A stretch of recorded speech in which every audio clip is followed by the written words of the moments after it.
Bismillahirrahmanirrahim. Assalamualaikum warahmatullahi wabarakatuh dan selamat sejahtera.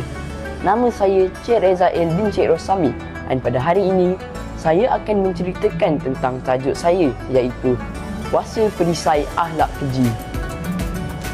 Pada bulan Ramadan, kita perlu menjauhkan diri daripada segala akhlak keji supaya kita akan mendapat pahala dan menjamin keberkatannya.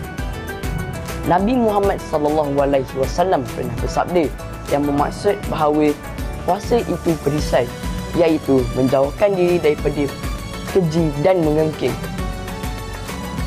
Apabila kita sedang berpuasa, kita perlu menjaga diri daripada segala perbuatan dan percakapan keji. Apabila seseorang itu mengumpat dan hendak membunuh kamu, katakanlah saya sedang berpuasa. Hadis riwayat Al-Bukhari dan Muslim.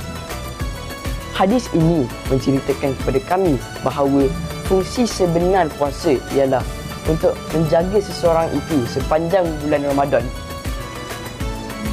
Jika jiwa mereka bersih, maka tentulah mereka menggunakan Al-Quran sebagai panduan. Tambah pula dengan makanan daripada sumber yang halal. Dan pada masa yang sama, mereka tidak makan dengan gelojoh atau mengikut selera nafsu.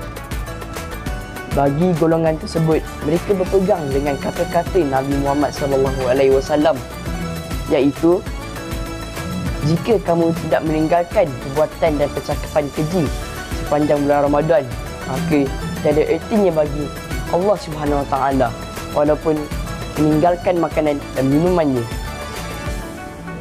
Itu sahaja daripada saya untuk hari ini. Saya mengucap terima kasih kerana menonton video Sinar Ramadan ini. Sekian. Wabillahi taufiq wal hidayah. Assalamualaikum warahmatullahi wabarakatuh.